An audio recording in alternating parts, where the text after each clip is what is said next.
अस्सलाम वालेकुम।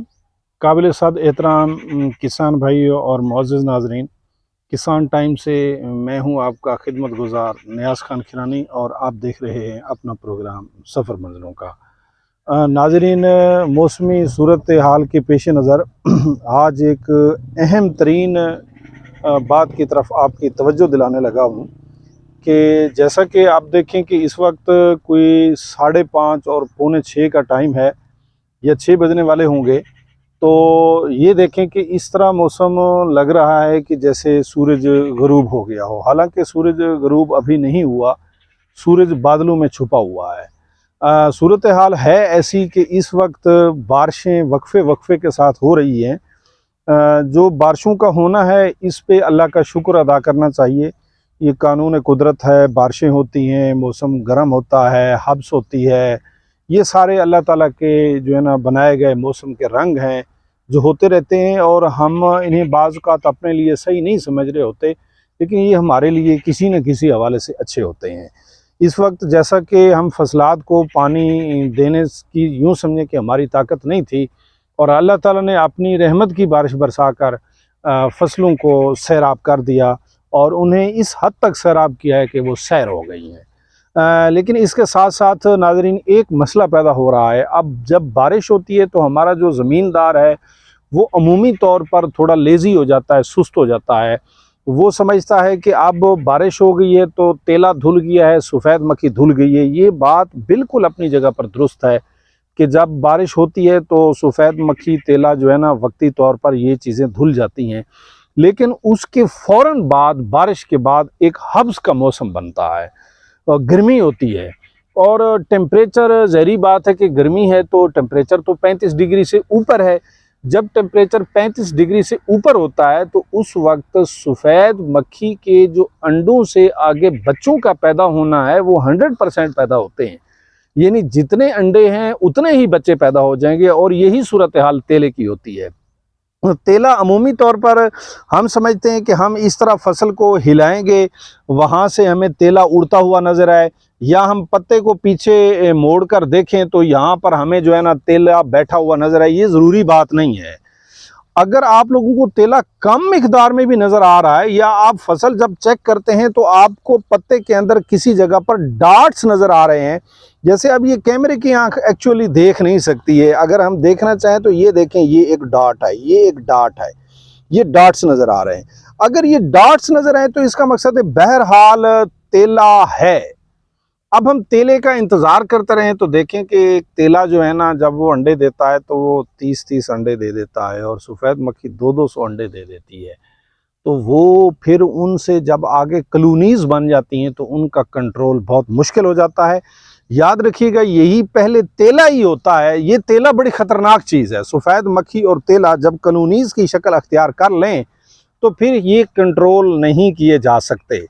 तो सफ़ेद मक्खी और तेले को गुजारिश ये है कि बढ़ने ना दिया जाए, इसे वक्त के ऊपर कंट्रोल किया जाए। अगर आप इसे वक्त के ऊपर कंट्रोल कर लें तो आप यूँ समझें कि कपास की बहुत सारी ऐसी बीमारियां हैं जिन्हें आप कंट्रोल कर लेंगे। आप जब तेले को कंट्रोल कर लेंगे, आपकी फसल अंदर से तवाना होगी तो वो दूसरी बीमारियों के साथ भी लड़ेगी। जब आप मक्खी को कंट्रोल कर लेंगे, आपकी कपास अंदर से तवाना होगी तो वो दूसरी बीमारियों के साथ भी लड़ेगी। आज का जो मेरा मैसेज है वो है सब्ज तेला और सफ़ेद मक्खी के खिलाफ जंग। जैसे ही मौसम क्लियर होता है बारिश के बाद, आप ये इंतज़ार मत करते रहें कि अब हमें मक्खी या तेला नज़र आएगा तो हम स्प्रे करेंगे, लिहाजा नज़र नहीं आ रहा तो इसलिए स्प्रे करने की ज़रूरत नहीं है। तो ये गलती होगी, बहुत बड़ी गलती होगी। तो मक्खी तेले को ख़त्म करने के लिए आप जब मार्केट में जाते हैं तो बहुत सारे ऐसे प्रोडक्ट हैं जो मक्खी तेले को ख़त्म करने के लिए मुख्तलिफ़ कंपनियां लॉन्च करती हैं। मेरे तजर्बे में जो सबसे बेहतरीन रहा, ये काटन आप लोगों को नज़र आ रही है अल्हम्दुलिल्लाह। ये 20 अप्रैल की काश्त है, ये मैं बता चुका हूँ पहले भी आप लोगों को। 20 अप्रैल की काश्त है। ये जिस काटन में मैं मौजूद हूँ, ये देखें जी, 20 अप्रैल की काश्त है। अगर हम इसके फूल ये जो टिंडे बन रहे हैं, अगरचे टिंडे छोटे हैं, ये कुछ दिन बाद हम आप लोगों को गिन के दिखाएंगे। अगर ये हम एक एक करके गिन लें, जो डोडियां ये बन रही हैं, ये डोडियां ये बन रही हैं, ये देखो एक शाख के ऊपर इतनी जो बन रही हैं, या इसके ऊपर ये देखो बंचेस के बंचेस हैं, ये देखो जी, ये बंचेस के बंचेस हैं, ये नीचे से ऊपर तक ये जो बन रही हैं, अगर हम इन्हें गिने तो इंशाअल्लाह ताला ये 100 के करीब जो है ना बन चुकी हैं। और ये मैं फिर बता दूं कि ये 20 अप्रैल की काश्त है। देखें कि मेरा 6 फुट का कद है, और ये देखें कि मुझसे कितना ये छोटी है। ये आप लोगों को बिल्कुल, कैमरा तो झूठ नहीं बोलता ना जी, ये सामने आप लोगों को नजर आ रहा है। ये एक पौधा नहीं, हर पौधे की यही सूरत हाल है। अगर हम इस तरफ आ जाएं तो यहाँ भी ये फल फूल की अब सूरत हाल अगर देखेंगे कैमरे की आंख से, तो बिल्कुल आप लोगों को वैसे बंचेस नजर आएंगे फूलों के, फल के, टिंडे के, जैसे मैंने उस पौधे पे दिखाए, इस पौधे पे भी बिल्कुल वैसे नजर आएंगे। गुजारिश ये है कि मैंने इस मरतबा प्रोटेक्टिव स्प्रे किए हैं। प्रोटेक्टिव स्प्रे इस तरीके से किए हैं कि इस फसल को मैं 2 दफ़ा फ्लोनिकामिड का स्प्रे कर चुका हूँ।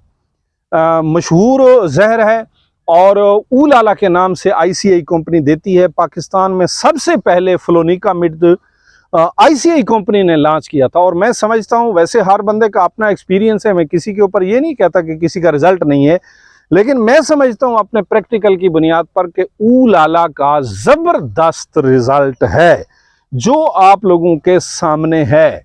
यानी ऊलाला, एक तो इसकी खूबी मैंने ये देखी है कि जब हमने ऊलाला को स्प्रे कर दिया और इसके 1 घंटे के बाद भी अगर बारिश आ जाए तो आपकी स्प्रे ज़ाय नहीं होती है।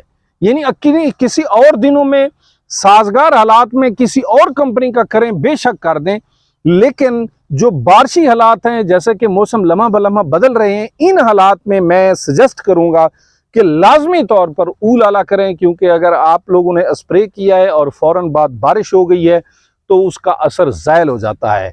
लेकिन अगर आपने ऊलाला किया है ICI कंपनी वाला, तो ये मेरा प्रैक्टिकल है, आपके सामने है।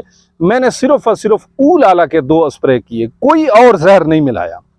हाँ, अलबत्ता मैंने पहला स्प्रे जब किया तो अकेला ऊलाला था, उसके साथ कोई चीज़ मिक्स नहीं की।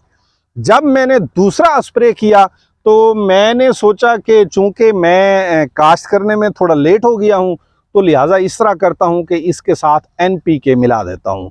तो मैंने साथ एक मार्केट से ऐसे नॉर्मल सा NPK लेकर इसके ऊपर जो है ना साथ उसको मिला दिया, स्प्रे कर दिया, तो मुझे उसके बेहतरीन नतीजे मिले। लिहाजा मैं तमाम अपने काश्तकार भाइयों को ये मैसेज दूंगा कि जैसे ही मौसम आप लोगों को वक्फा दे, आप फ्लोनिकामिड का लाजमी तौर पर स्प्रे करें।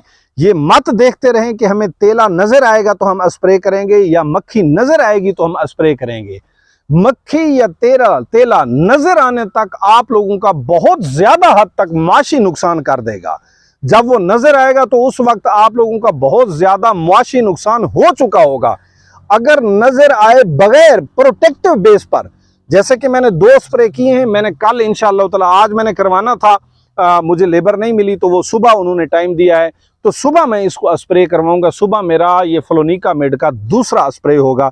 सुबह मैं इसके साथ बोरान भी साथ मिलाऊंगा। ठीक है, बोरान की अफादियत पे फिर कभी बात करेंगे।